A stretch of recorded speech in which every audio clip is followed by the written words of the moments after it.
I used to do lots of things.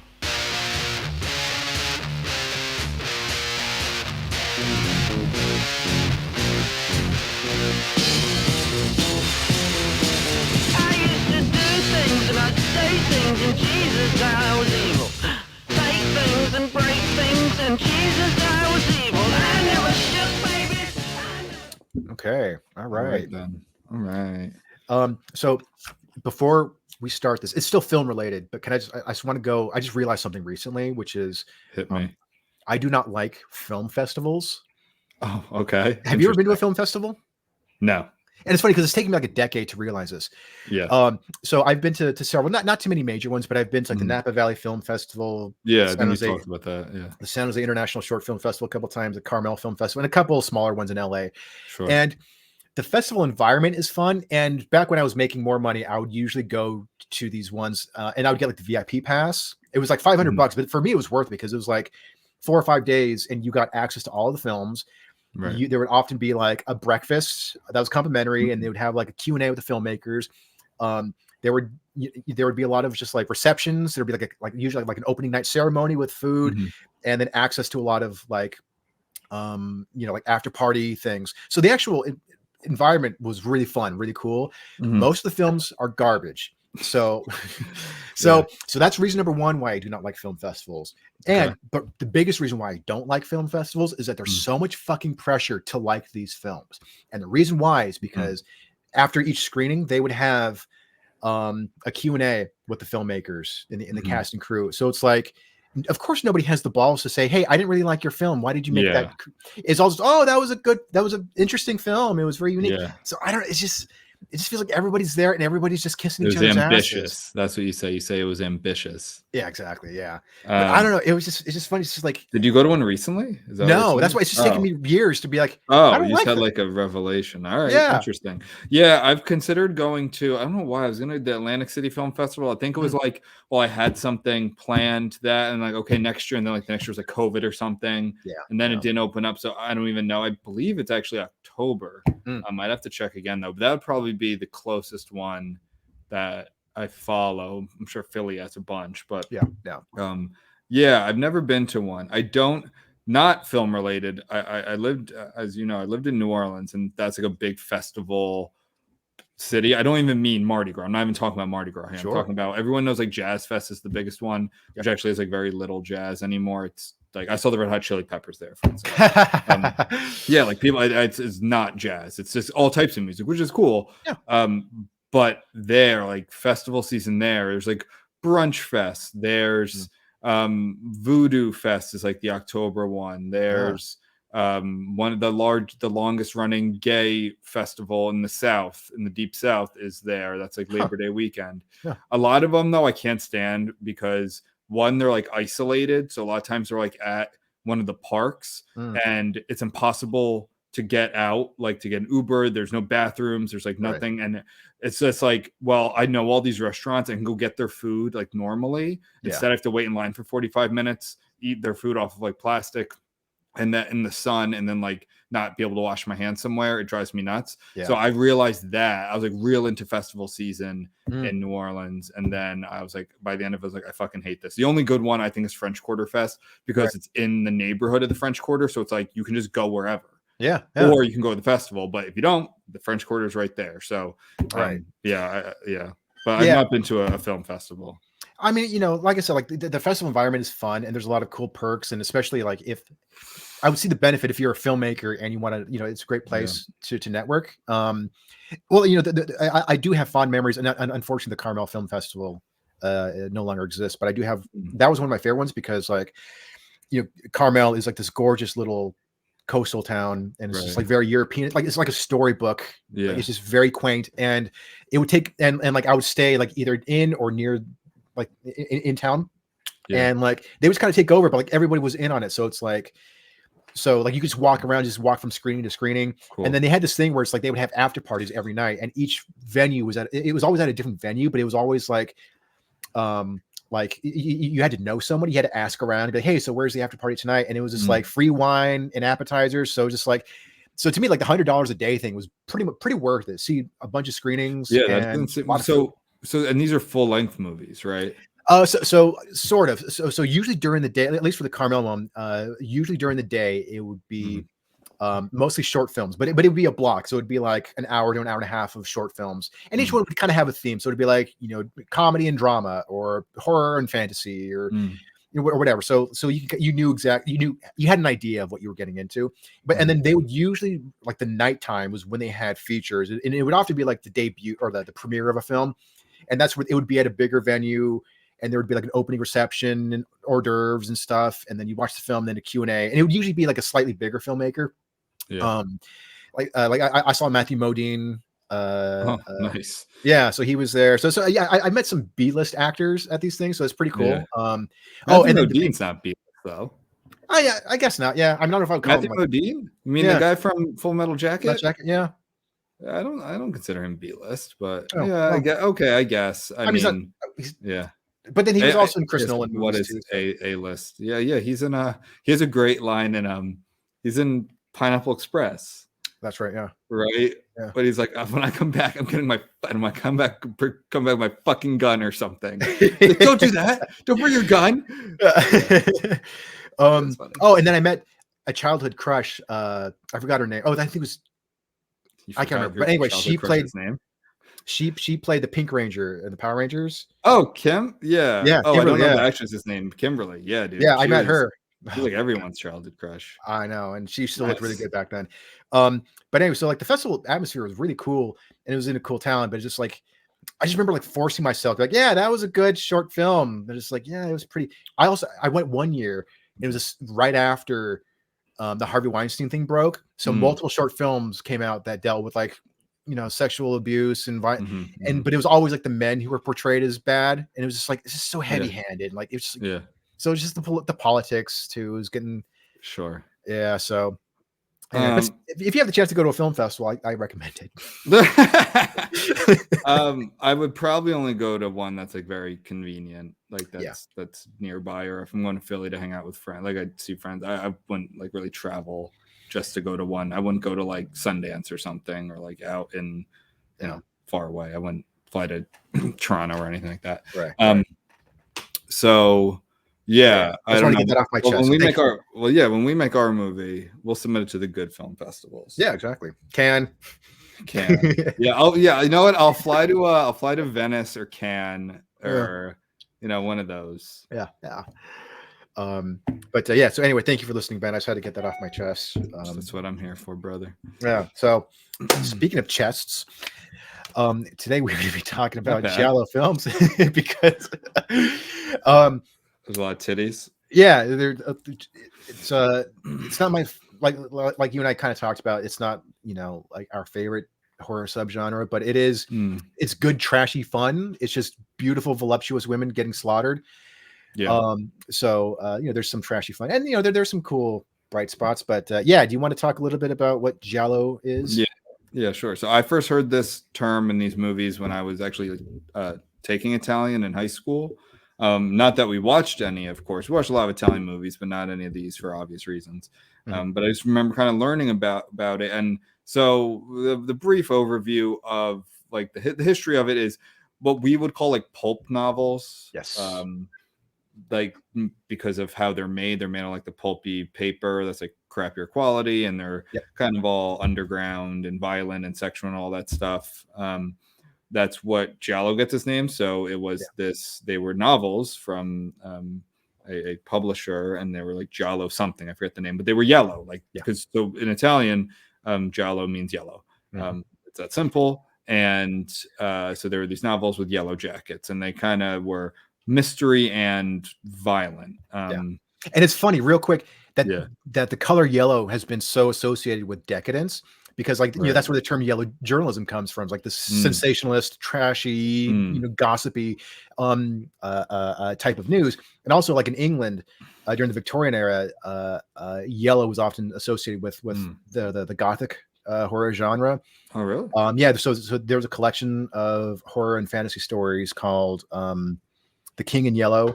And then there was also The Yellow Wallpaper, which is another famous story from that era. I think both of those were American, but it still had kind of heavily influenced by British like horror and gothic. But yeah, it's just interesting that for whatever period, and also giallo, like as the publication subgenre was like in the late 20s. So it just seems interesting that sort of like late 1800s to early 1920s, the color yellow just meant decadence, depravity for some reasons. I have no idea why that is, but it's kind of a fascinating thing though. So yeah, I mean, it's a striking color.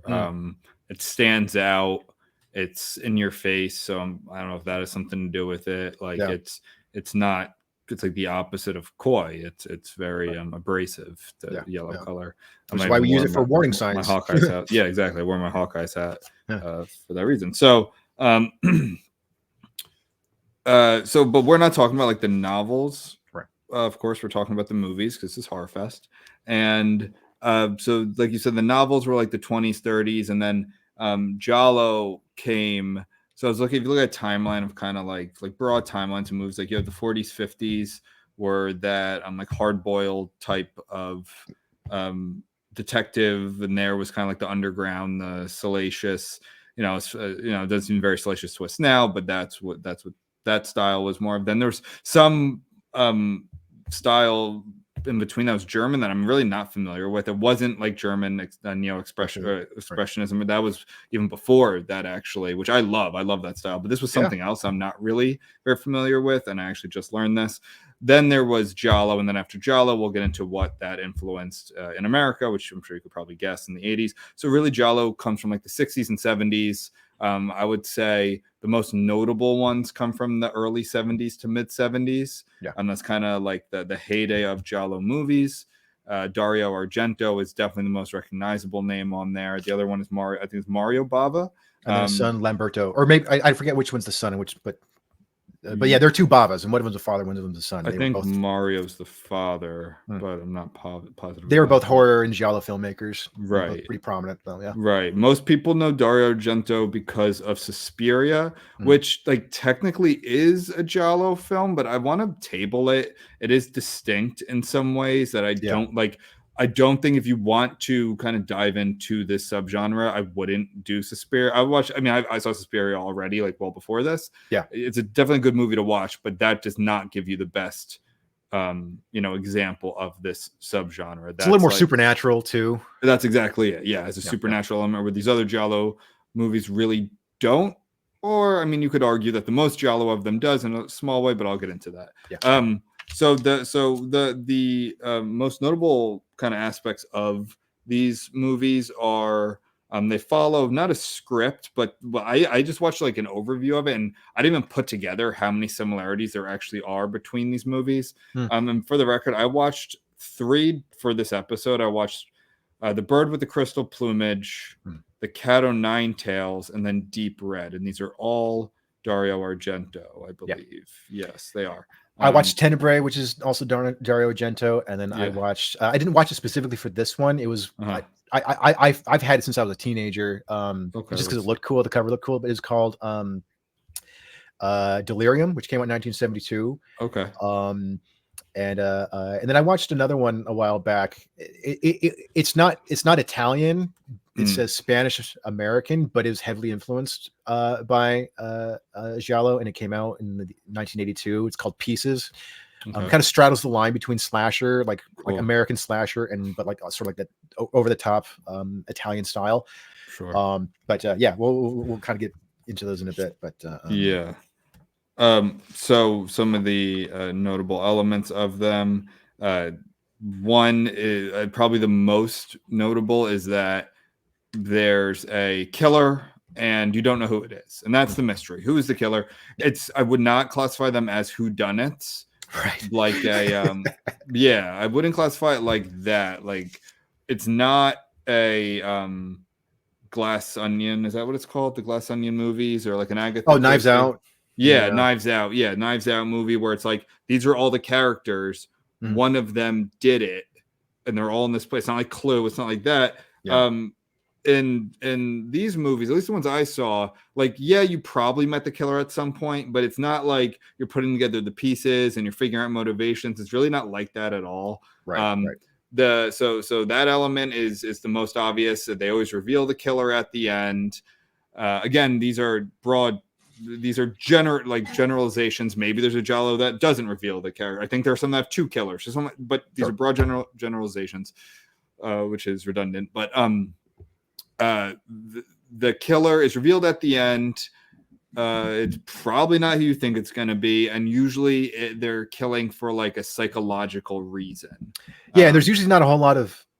It doesn't usually make a lot of sense. No, it doesn't. And almost, and we're gonna so. I forget if you said this early in the episode. I don't really like these movies, to be honest.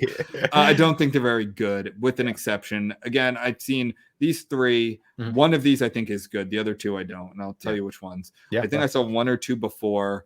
I have seen Suspiria. I have my issues with that too. But at least Suspiria is like very, very stylish, which I think is cool. That's one of the aspects I like about this. So I'll kind of do pros and cons. Yeah.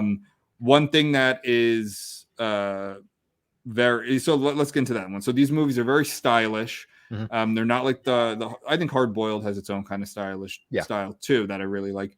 But these movies have really intense colors. Yes. The blood is sounds like neon red. Yeah, ironically, like deep red. The blood is not deep red. It's a neon red, but it kind of fits. It's really interesting. Like for instance, in Deep Red, there's this great bar. I love a movie bar. It's one of my favorite things. Or like a restaurant. Yeah. I don't. And this one is.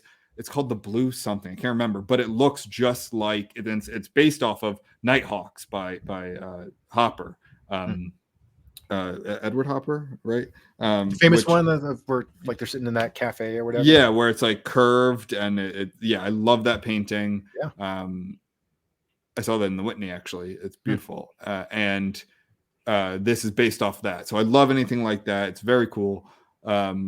Deep Red is the best of these, so I'll give it away right there. That movie is very good, and I've at least one YouTuber said that this is probably the most Giallo of all the Giallo movies. This one kind of epitomizes it, so that's good. But yeah, so there's a lot of art in these movies, like multiple of them.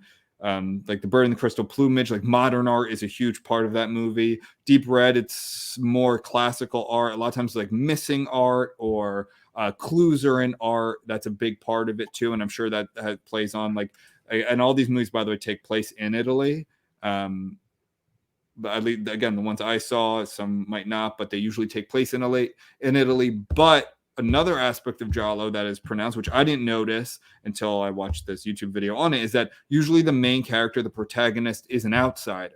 So they're not an Italian. They're, I think in Suspiria, she might be German. Maybe she's American. I don't remember. Yeah. And then in Deep Red, he's British. And it's actually the same actor from Blow Up, which is... I don't know if that's considered Giallo. It's by an Italian, Antonioni. David Hemmings is he's a British actor, English actor. And in Tenebrae, it was an American.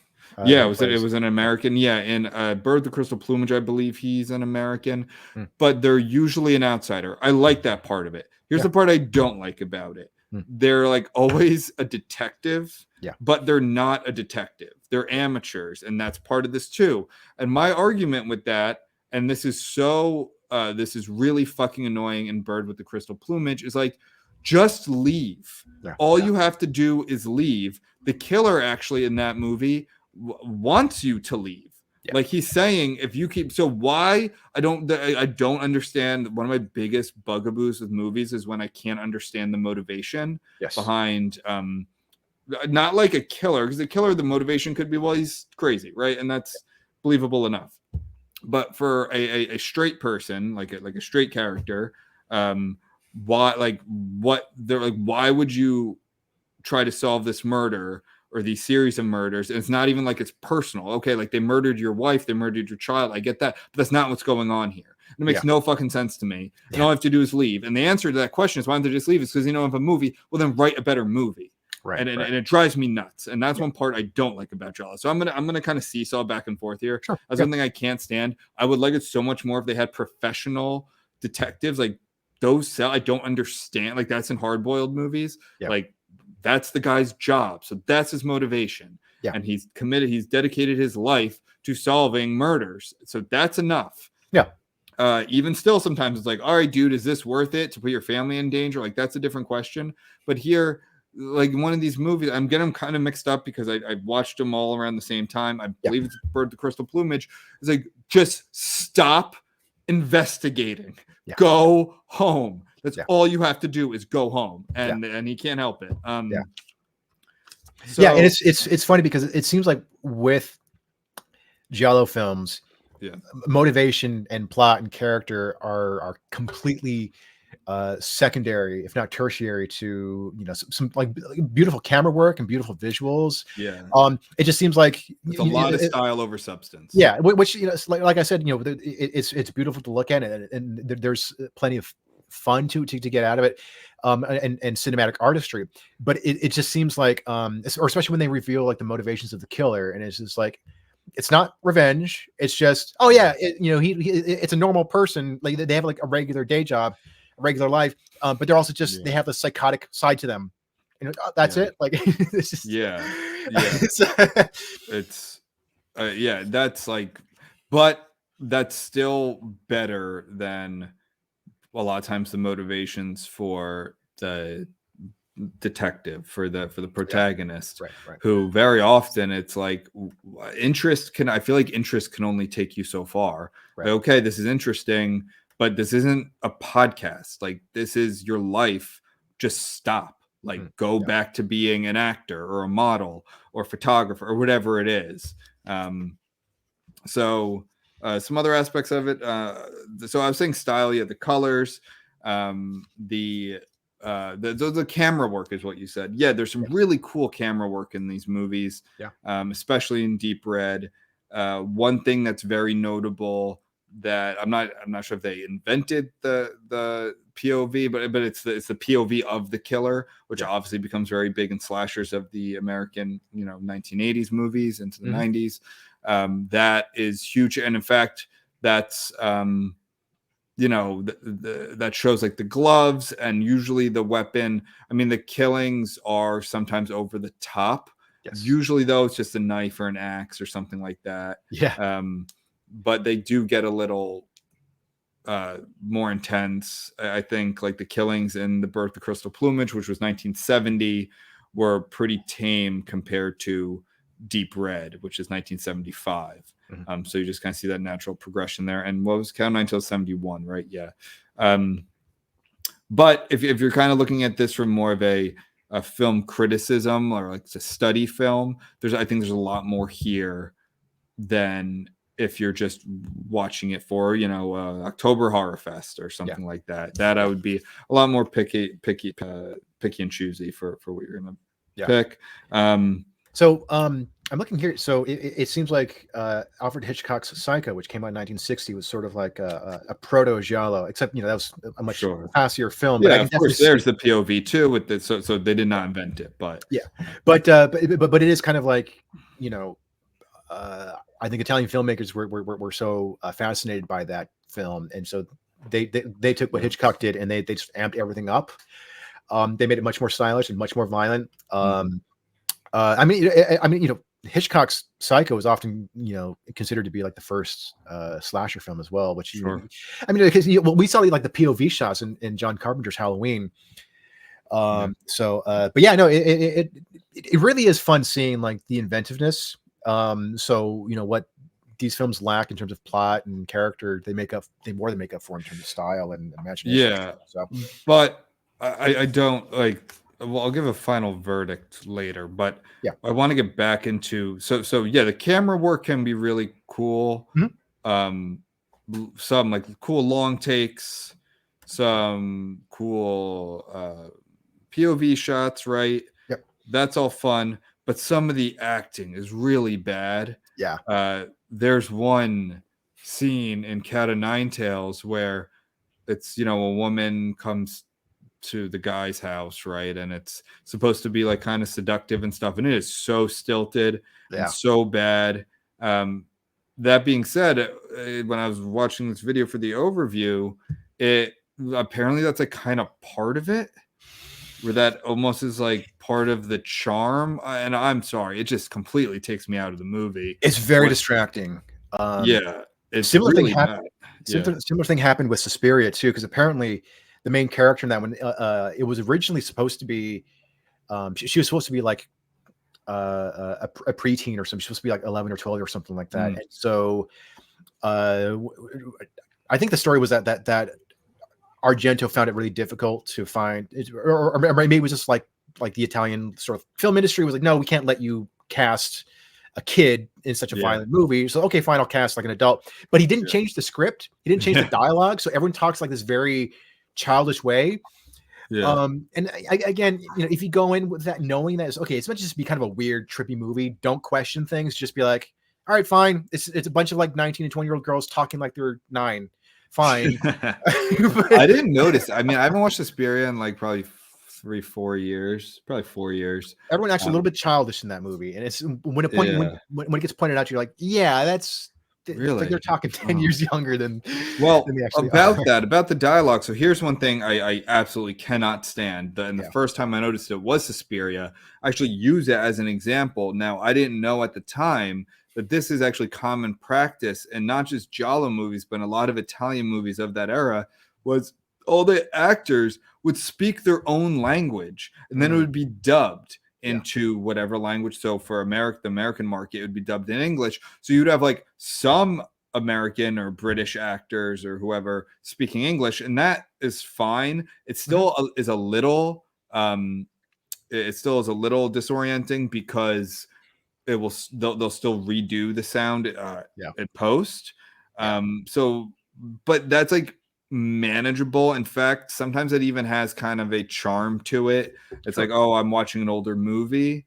But when it is not even, so it'll be like an Italian actor speaking Italian but dubbed, it is in fact, in my opinion, worse than if the entire movie was dubbed, where they're all speaking Italian or they're all speaking Portuguese or whatever language dubbed in English. Because then at least it's like, well, I acknowledge I'm watching a dubbed movie. I don't like dubbed movies. I will always rather watch with subtitles in the language. But because not all of the characters are speaking, that wouldn't make sense if one person is speaking English, one speaking German, one speaking Italian.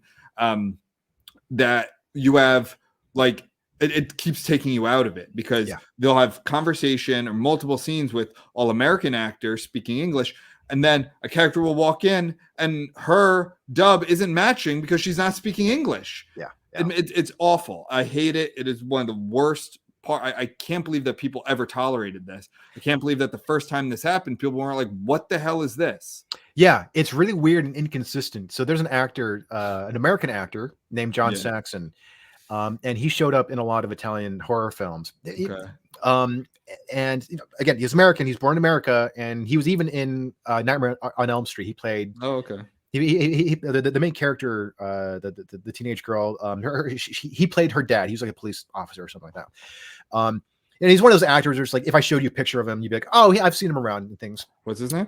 John Saxon. But he was in a lot of Italian films, a lot of Italian horror films. And it's weird because, like you pointed out, where they're dubbed for like the American versions, but I think John Saxon, it's been a while since I've seen some films with him, but I think he dubbed himself. So it's like, he'll be speaking English, but then he'll go back and dub English over the English. So it's just like, it just comes off as, and it's that's what I mean when I say in post. And it just seems so odd. So it's it's just weird, distracting, and inconsistent. It's really annoying. But if everyone was doing that, and it was like an American movie where everyone's speaking English and they all just go and they redub it in their voice, but I guess for like quality, I don't like it, but it's more tolerable. Like I said, that's where there's that charm. It's when it's not doing that. And you have one person speaking English, they're, I guess, dubbed in English, if that's still the right term. It's even their voice, that's fine. Then you have an Italian actor speaking Italian dubbed in English, and that just completely like throws me out of it. It's awful.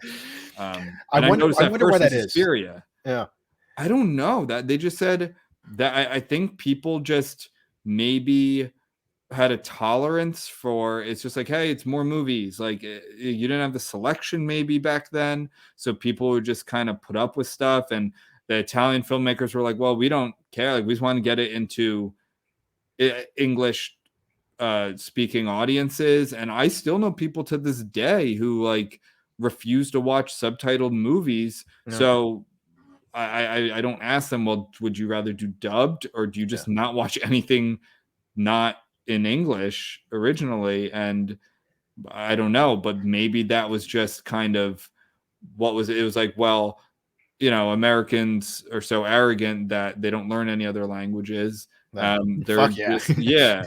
they're just gonna you know, we might as well dub it into English for them. And maybe that was more of the feeling.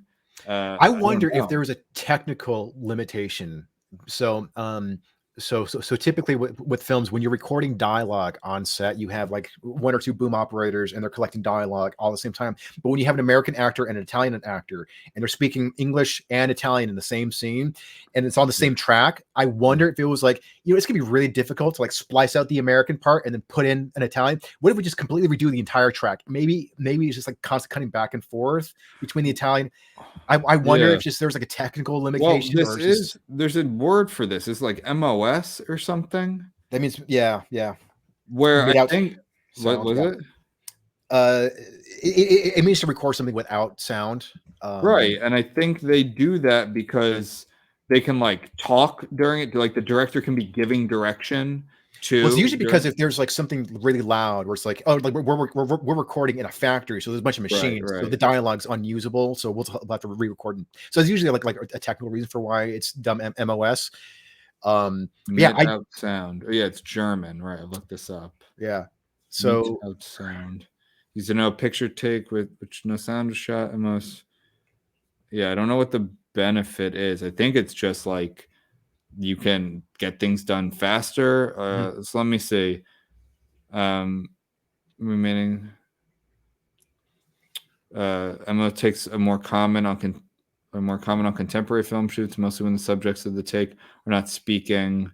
But that's not what we're talking about here. Yeah.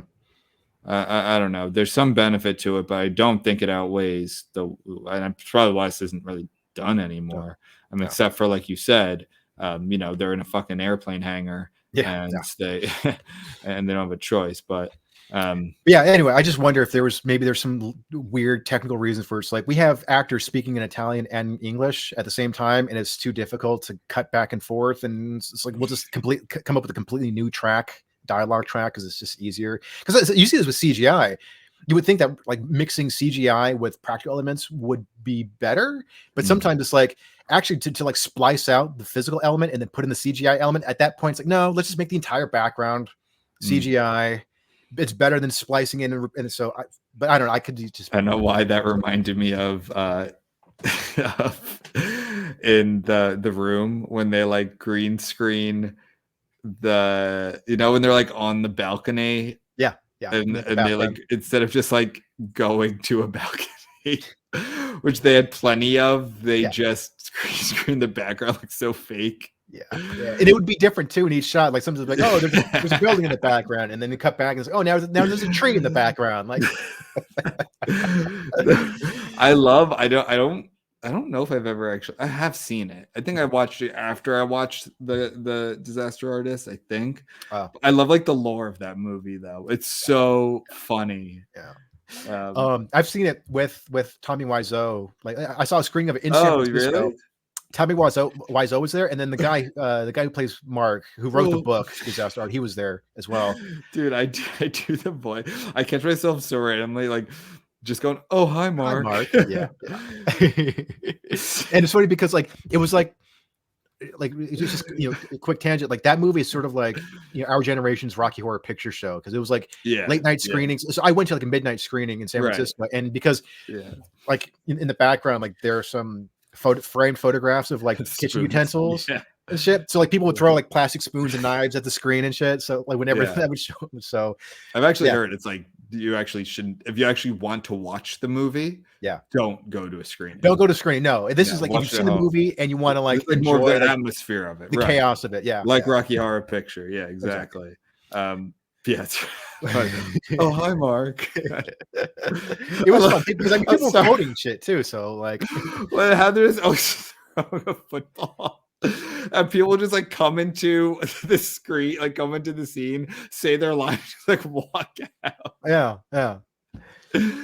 Just characters would show up and then they would not show up for the rest of the movie.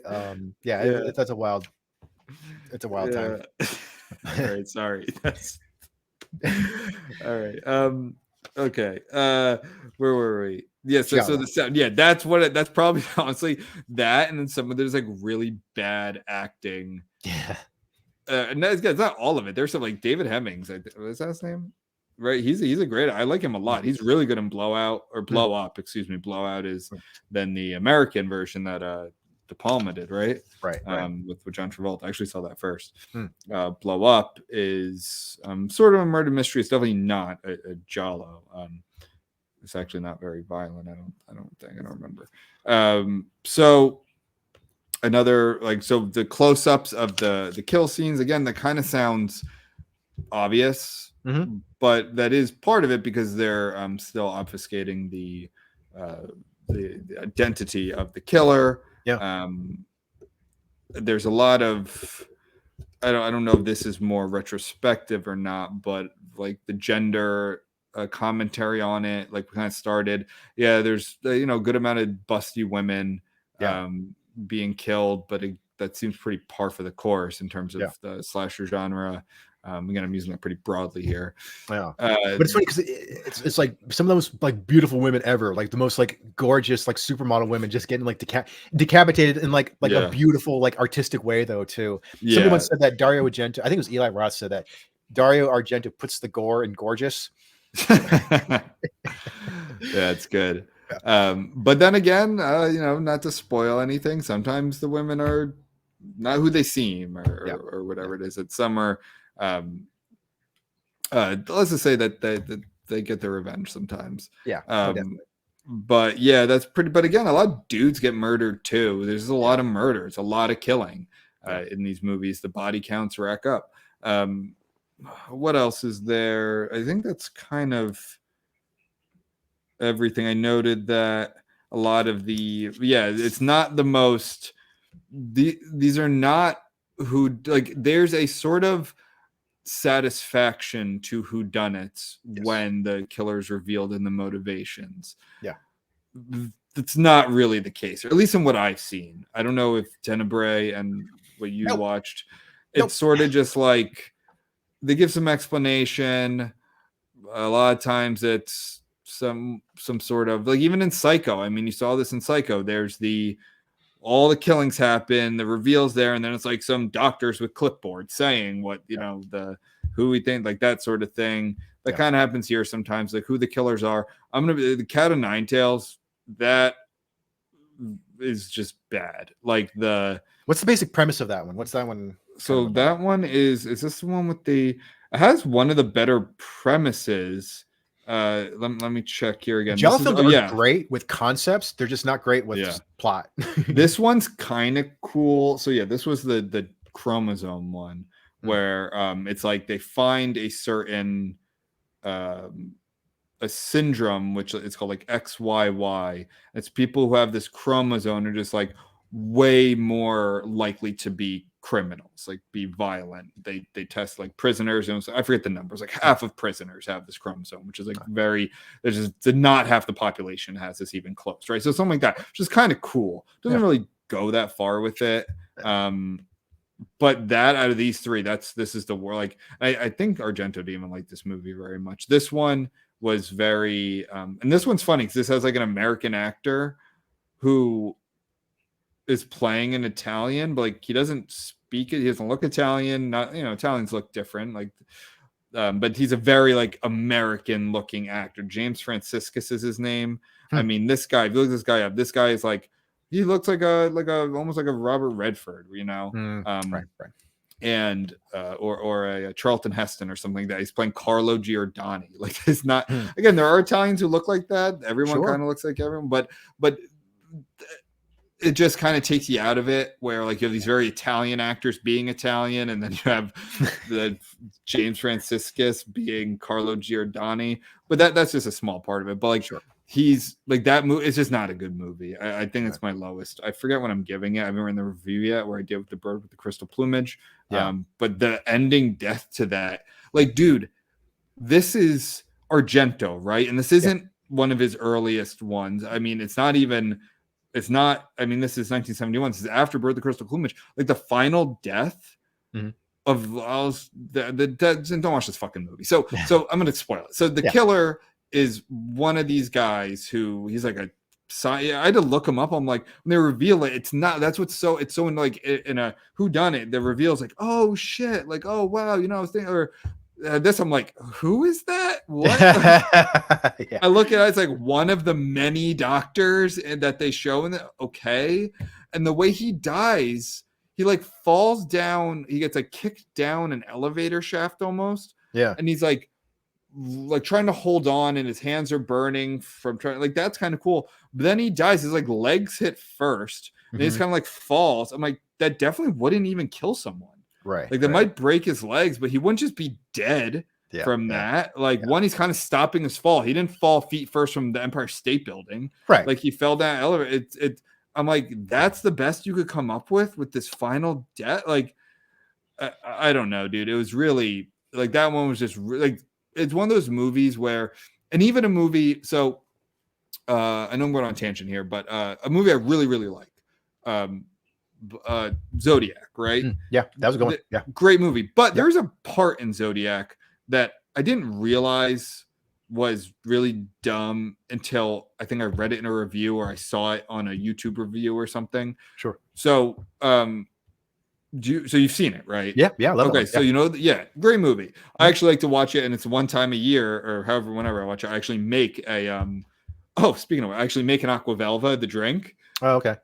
And if you notice, my Twitter icon, my Twitter pic forever is from Zodiac. Did you know that? No, I didn't know that. If you go to Twitter, click on my picture. I'm Jake. It's Jake Gyllenhaal with Aqua Velva. I thought it was like maybe from one of your novels or something. No, that's funny. I made that. I think I put that just like randomly once, like 6 years ago. I never changed it.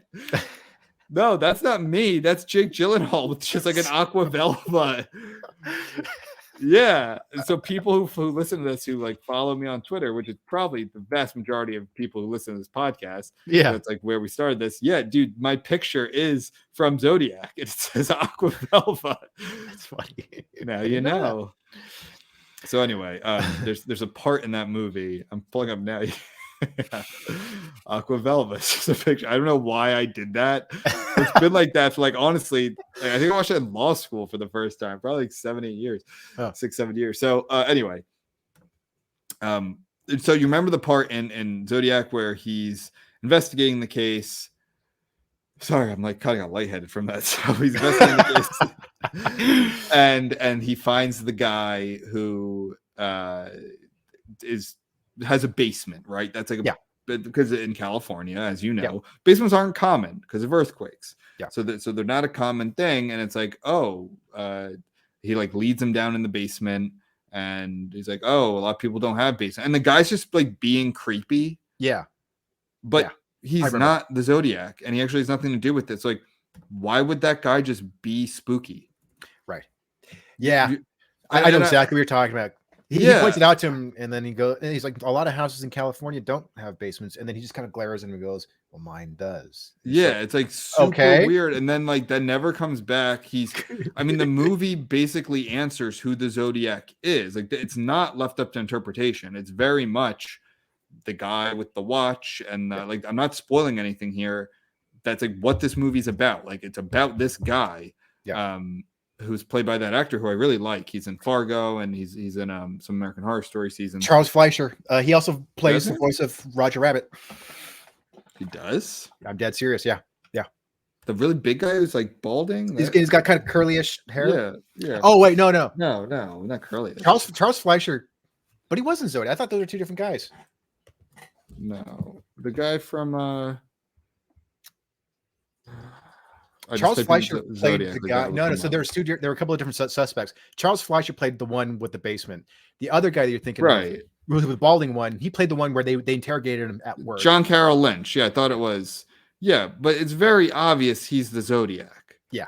That's not giving anything away. Like they basically put it together. And I think he dies, right? In real life. Like this was a real guy. Yeah. And I hope I'm not spoiling anything. I don't think I am. The movie's been out for a while. And also it's based on a real story, so it's like but it's like you don't leave that movie going like, oh, I don't know who it is. Like who could it be? Like no, it's very much this fucking guy, and not the guy who has the basement. Yeah, and he's just like creepy for no reason. Right. Yeah. Why am I talking about this? Because there are a lot of red herrings in Giallo. There's a lot of like, yeah, oh, it's that person who's being really weird. It's like, no, that's just really bad acting. So yeah, that happened. Yes, exactly. That's why. Because in these movies, it's just like, well, why is this person acting like this? Like they're not the killer. They're not connected to the killer. Like it's just weird. Yeah. And I feel like that's cheap. And you can have like weird, interesting characters and not just have them be like, I don't know the term would even be like not a MacGuffin or, you know, I guess a red herring. Like red herrings are stupid. Like you shouldn't really have them. I don't know. Do you think red herrings can be done well? Like there has to be like an explanation for it. Yeah, no, definitely. I mean, I've read a lot of Sherlock Holmes, and I thought most of his stories worked really well. And there were some misdirections. Where it was like, "Ooh, is it? Was it the barber? Was it the chef?" Yeah. And then when it finally reveals the main perpetrator and the motivation, most of the time it's like, oh, okay, yes. So that when it's done well, there's a lot of rewatchability or rereadability, where you can go back and be like, oh, okay, yeah, I see the clues now. I see how it adds up to this person. Right. Not really Giallo, but there's actually like an element of Giallo to this. So did you ever see the movie The Raven with is based on Edgar Allan Poe? Oh, and it has not The Crow, The Raven. What's The Raven? The Raven is based on, hold on, so we'll pull up the movie because John Cusack plays Edgar Allan Poe, and he's terrible as Edgar Allan Poe. Really? So the concept is actually kind of cool, and it's actually very Giallo-esque. So this came out a while back, but John Cusack plays Edgar Allan Poe, and it's set in Baltimore towards like the end of Poe's life, and so somebody is going around killing people and murdering people in the style of his stories. So of course Poe is suspect number one. This was a show also where they do that. Yeah, it's a pretty kind of, and it actually is partially similar to Tenebrae. But I love the concept of like, okay, because I love Edgar Allan Poe. Yeah. So I love the concept of like someone's going around killing people and Edgar Allan Poe is a suspect, but it turns out he's not. But at the end of it, the killer is revealed to be just some random side character, and it's like somebody who has like 5 minutes of screen time. Yeah. And that was a terrible fucking whodunit, because it was just like, that's not fun. Like you played like a guy like in a newspaper publication, like a newspaper factory or whatever, like a printing press, right? And you just played like the helper, and you played kind of like a doofus, and like now you're like this maniacal, like no, it makes no fucking sense. And he just had some dumb motivation that came out of nowhere. So that was a terrible whodunit. It could have been a fun, cheesy thing. A pretty good Poe movie that's like where Poe is more of a. He's like a young Poe, and I love that actor who plays him. The Pale Blue Eye. Have you seen that? No, I haven't seen that one. Well, it came out, I think, 2 years ago. It's what's his name? It's this guy, super famous, Christian Bale. Oh, yeah, 2022. It's actually cool because it's Poe when he's at West Point, where a lot of people don't realize Poe went to West Point. Like a lot of people don't realize that. Yeah. And so he's young, and the actor is this guy named Harry Melling, who's, I think, a fantastic actor. And he plays like a young Edgar Allan Poe, and Christian Bale is because there's murders going on around West Point. And it's like really, it's fun. Like it's cool. It's not the best. Yeah. But it's cool. Yeah. It's pretty good if you like Poe. Yeah, that's why I never made that connection. That the reason why the Baltimore Ravens are called the Ravens is because you never knew that. Yeah, I always liked them about that, because it's a football team named for literature. I think that's very cool. That's cool. Yeah. But anyway, Giallo Films. So Yeah. I watched Tenebrae, and so the plot Yeah. of that one is an American author who is in Rome. Yeah, a lot of To these movies promote- take place in Rome, by the way. Yeah. Not all of them, but a lot do. Yeah. Yeah. So he's visiting Rome to promote his latest book. I think he's like a horror or mystery thriller author, and he's very popular. And someone is going around killing people inspired by his books. Yeah, And pretty cool. That's yeah. interesting. And here's the thing: it was actually partially inspired by something that happened to Dario Argento, who also directed the film. So this film came out in 1982. Yeah. And so by this time, Argento is very well established. And so he had a stalker. He had someone who kept calling him and was making like these weird, creepy calls about how his films might be influencing people to commit crimes or murders or whatever. So he was just like being harassed by this person. So he took the idea of like, what happens if a fan goes, it takes, this work too far. So it's a pretty cool premise, but it's also one that's been done a lot. Stephen King, I think, has done some stories based on that kind of premise. But anyway, I won't spoil who the killer is, but it's very lackluster and it just kind of comes out of nowhere. But it's got some cool murder scenes. There's one famous one where a woman, she's in her home by herself, and then she's sitting next to a window. She's got a gun in her hand, and then an axe just comes through the window and it chops her arm off. And then it's very kind of like, oh yeah. I saw this scene actually. Yeah, and she sprays blood all over the wall, and she's screaming and everything. So Tarantino is actually a big fan of that film, and that's definitely, you saw that in Kill Bill, of like somebody gets their arm cut off and they have to like spray. Yeah. Kill Bill. I was just about to say, wait, that's definitely in. I thought you said Django when you said Kill Bill. I saw Django, but I'm like, wait, that and you know who it is in Kill Bill when she cuts off Sophie's arm. Remember? Oh yeah. That's pretty good. But so there's some really cool kills. It's but there's just a lot of kind of who gives a shit about what the motivation is or why. But the idea, like the premise is really cool though. Premise, it's definitely a more interesting subgenre than I thought it was going to be. I thought it was just going to be like Italian slasher, and there's more to it than that, which I appreciate. One thing we didn't talk about, which I like, is so Deep Red, which you're gonna would you recommend Tenebrae? Yeah, I'd recommend it. It's a little sloppy and weird, but there's a lot of really cool stylish stuff. Also, this kind of broke from the Giallo tradition, at least for Argento, because a lot of films, at least a lot of his films, he shot in kind of like more, I guess, kind of historical locations, whereas with this film, he still shot it in Rome, but he shot in more modern, like it's a very 80s looking film. It's very like modern and stylish. So you don't see kind of like the more like old school architecture. You see like it's set in like penthouses and skyscrapers and stuff like that. But there was a lot of really cool camera work, and there's a lot of you can kind of see like the early MTV kind of influence of like slick camera work, of like, this is when you started to really see a lot of gels being used on lights. So a gel is like a piece of clear plastic that's colored that you put over a light, but there's just like a lot of like, reds and blues and stuff. So it just has like this very cool modern look. So I thought that was kind of a cool thing. He was kind of moving away from, like the storybook look of like Suspiria and going more for like a modern 80s aesthetic.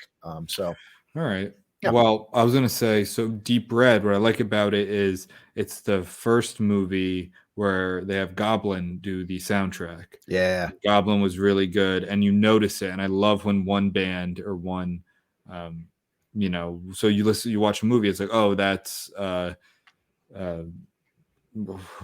the guy from Nine Inch Nails? Trent Reznor. Like, okay, that's like a Trent Reznor soundtrack, or that's a score, or that's a John Williams, or it's Goblin. So Goblin did Suspiria.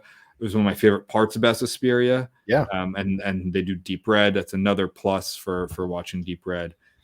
The music is cool, but the music editing is weird because like because usually it's like it'll be like this really big synthesizer score, and then when the scene ends, the music just stops. Like usually with film scores, it's like there's a little bit of a segue, but it was like this big bombastic score, and then it just stops when it cuts to a new scene, and it's like okay, so it's a little awkward, it's a little clunky. I didn't notice that. Wait, did you watch Deep Red? No, but I've seen some other Argento films, and also just a lot. Like I've seen a lot of Italian zombie and cannibal films, and they all do the exact same thing. Right. So when it came to editing music, it wasn't always the best. So gotcha. Or maybe it was just that was the style at the time. Like people were just used to like, okay, next scene. Like, yeah. Sometimes I guess it can be jarring. I think that's really it. Let's talk about quickly how, what might be the most important thing, which kind of sucks maybe for Giallo films, though, is that this really set up the slashers of the 80s. Yes. Which is probably to this day, like slashers of the 80s, not that even like Halloween's not even the 80s. That's like 78, right? Yeah, it was when Halloween came out, that really kicked off that whole it's like late 70s into the 80s. I mean, people still just associate that time period so much with horror and like these sorts of horror movies. One of the distinctions between like a big, I don't know if trope is the right term, but a big like part of the plot for American horror was like you kind of know who the killers are gonna be. It's folklore, it's legend, it's urban legend, it's it's not the mystery part. It's kind of taken out, and it's more focus on the sexual elements of it, the violence, the teenagers, right? That sort of thing. But Giallo movies really kind of set up the slasher genre that we now associate so much with American cinema. In a certain time period. Yeah, and I think you still see elements of it in some modern films that kind of straddle the line between horror and thriller. So for example, like maybe like Basic Instinct, where it's like it's very stylish and sexy, but also very violent. So you still see those types of films being made nowadays. So another Giallo film that I watched, and I haven't watched it in years, but I was like, oh yeah, I guess that does count. This came out in 1972. Okay. It's called Delirium, and it was directed by Renato Pellicelli, and starring Mickey Hargitay. Hargitay was married to Jane Mansfield, so she was like a Hollywood bombshell. Yeah. So he was married to her, and actually, what's that? Sorry. This is 2018. I'm trying to find the movie. Go ahead. So Mickey's son owns and runs a plant nursery in Hollywood, and I guess he's also like a landscaper who he's done like George Clooney and a few other celebrities gardens, and so I've shopped there a few times to buy stuff for my mom. Oh really? And actually met him. I looked at a picture of him. I was like, oh, that's him. Like he's just like a regular guy, regular older guy, but like he actually helped me like load like plants into my car. Mickey Hargitay Jr. He's got like a plant nursery in Hollywood. And who's Mickey Hargitay? Oh, there he is. Hargitay is the husband of Jane Mansfield. He was an actor. Gotcha. Yeah, I see him here. Oh, he was in Mr. Universe. Holy shit. Yeah. Actually, so they made a movie on Jane Mansfield, and a young Arnold Schwarzenegger played Mickey Hargitay back like the late 70s, early 80s. Damn, that's holy shit. Dude is shredded. Yeah. Oh my god. Yeah. So actually, a young Schwarzenegger was a pretty good cast. Perfect. Yeah, I'm looking at him on the cover of Strength and Health in 1955. Yeah. But so anyway, this movie has Mickey Hargitay. So the Jane premise Mansfield was fucking gorgeous. Oh yeah. No, she was a total bombshell for sure. She's like, a very voluptuous Marilyn Monroe type. I was gonna say, like, she looks, I think, better than Marilyn Monroe. But anyway, Delirium. So again, cool premise. So Mickey Hargitay works as a highly respected criminal profiler, helping the police catch killers. But by night, he murders beautiful women to release the pent-up frustration caused by his impotence. Fucking course.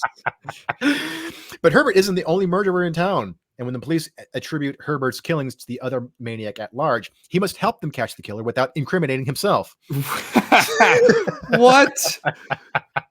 He's like, yeah, I mean, it's like, no, I didn't kill these bitches. Like, come on. There's a little bit of a Breaking Bad element there, though, right? Where it's like, because Yeah. isn't what's his face? Walter White. Cranston. Yeah, Walter White. Isn't he helping his brother-in-law a little bit? And it's like, but he's also trying to like, I guess, but I think drug dealing is a little different than like murdering. murder. Yeah, women, especially like yeah. sexually frustrated murder. But I mean, like the concept of like, But at least in that, at least in Breaking Bad, I've seen the whole show. I don't really remember him helping, but at least it's like you're getting rid of the competition. Right. Here, it's just like coincidence. But doesn't he work with Hank a little bit? Like, doesn't Hank come to him like, "Hey, I'm on the trail of this"? No, Hank doesn't. Hank doesn't know he's a drug dealer. Yeah, but he goes to him because he's a chemist, right? Like, doesn't he go to him like, "Hey, can you help me with some stuff?" Oh, so like Cranston's got to be like, "Oh, I got to help him, but I can't incriminate myself either," sort of thing. Like, oh, I see. I guess I don't really rember that part of it. I highly doubt that the creators of Breaking Bad were like, "Oh, Delirium from like, it's like not very good movie from 1972. Yeah, Renato Pacelli. All right. Yeah, I watched the film and yeah, it's okay. Again, like kind of a trashy but fun premise. Borderline pornographic. There's just it's definitely like more like the softcore realm. Is because he has a lot of like these fantasies and dream sequences of just like beautiful women, like naked women, just rolling around with each other and like. He doesn't. Like, yeah, exactly. Yeah, I mean, he's just a regular dude. This guy's being dudes. But like he of like raping them and stuff like that. Well, So not that part. I know, yeah, but just get started with that, Joe. Jesus. I know. But so I mean, in terms of there being just a lot of sex and violence, like sure, I feel like it's a good movie to watch with your buds over like beer and pizza, where you're just kind of laughing at how ridiculously over the top and trashy it is, because everybody in the movie is super horny. Like there's one part where I could be misremembering this a little bit, but I think Hargitay's character, so he's got this wife and she starts noticing that he's behaving weird too. And then I think they start making love, but then like they have this assistant or like a housemaid or something, and she's like spying on them, and then she starts like touching herself too. So it's just like, everything just stops short of being X-rated. It's just sort of like, well, remember, they're not perverts; they're just Italian. Exactly. The Italian, the New York, what's his face? The governor, Cuomo. Yeah, Cuomo. The way I kind of feel bad for him, because like the way Fox News, like what he was saying, like, Michael, we're more touchy. We're, I don't do that kind of thing. I'm more, that we're just more. We talk with our hands more, and we're you know what I'm trying to say. Then Fox is just like, I'm not like Cuomo, not a pervert, just Italian. Damn, you fucking got him, man. It's like, he's not gay, he's just French. But, yeah, exactly. But anyway, that's kind of it for me in terms of Giallo. I think that's it. There's probably a few good, like I would definitely recommend Deep Red. I don't think I finished it last night. I'm not sure what I'm going to give it, but it's good. Like it's a good movie, and it's the most, like I said, and I heard, like, out of the ones I had seen, which is not many, but this YouTuber who has seen a bunch, he says it's like one of the most Giallos. So if you want a movie that really kind of epitomizes the subgenre, again, it's got the gloved killer, it's got the twist at the end, the reveal, it's got the art is a big part of this. There's the foreigner, the outsider who there's the outsider who's the quote unquote detective. There's a lot of violence. Deep Red does have a little more like creepy elements to it. It's got like these dolls throughout it, and which don't really serve a purpose outside of just being creepy. But it's got a little bit of the supernatural with a woman who can like read minds. She gets killed right away. That's not a spoiler. It's like literally the second or third scene. And has a really cool bar. That's just a part I like. That's nothing to do with Giallo movies. But I would definitely recommend that. I would not recommend I think for the Crystal Plumage, I'm giving like right below a 60, so it's not a recommend. And then Count of Nine Tails is not. I'm getting that like in the high 40s or something. It was not a very good movie. Right. So that's really I've heard that we really crystallized a lot of the elements that were kind of coming together. Deep Red. Deep Red. Yeah, it was cool. And what kind of annoyed me was like I wanted to watch these, and because I'm going to Italy in like 3 weeks. So I want to like but like these aren't in Italian. I was like, Right. well, fuck. Like I wanted to Yeah. watch these to like help with my Italian, which I've been kind of relearning for over a year. And I'm like, oh well, great. These are just all dubbed. So I think there's a Dario Argento store in Italy. in Rome, I'll check that Yeah, out. Actually, it's a good idea. let me look it up real quick because my roommate Jim went. Yeah, it's called Profondo Rosso. It's in Rome.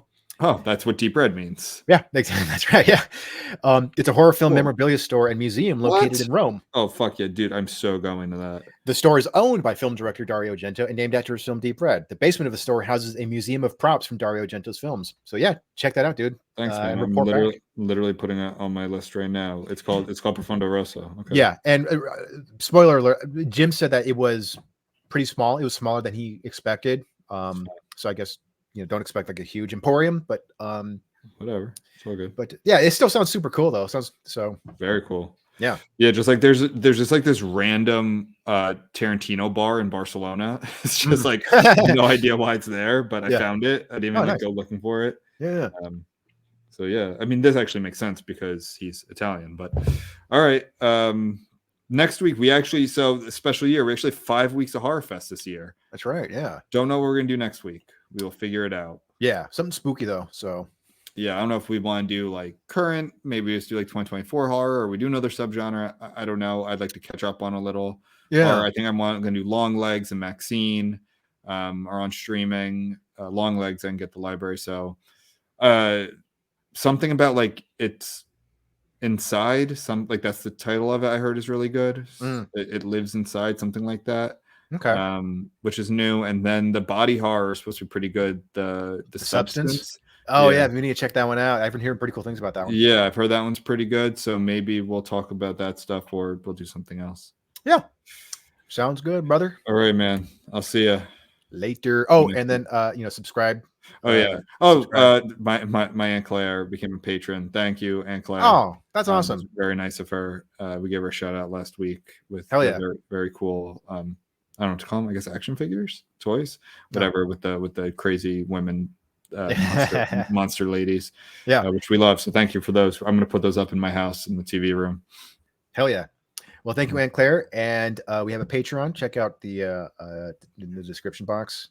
If you send us stuff too, yeah, we will talk about it. We love gifts. We're not going to tell you our addresses on the pod, so message us, and we'll figure out a way for you to get us stuff. So yeah, everyone, stay spooky.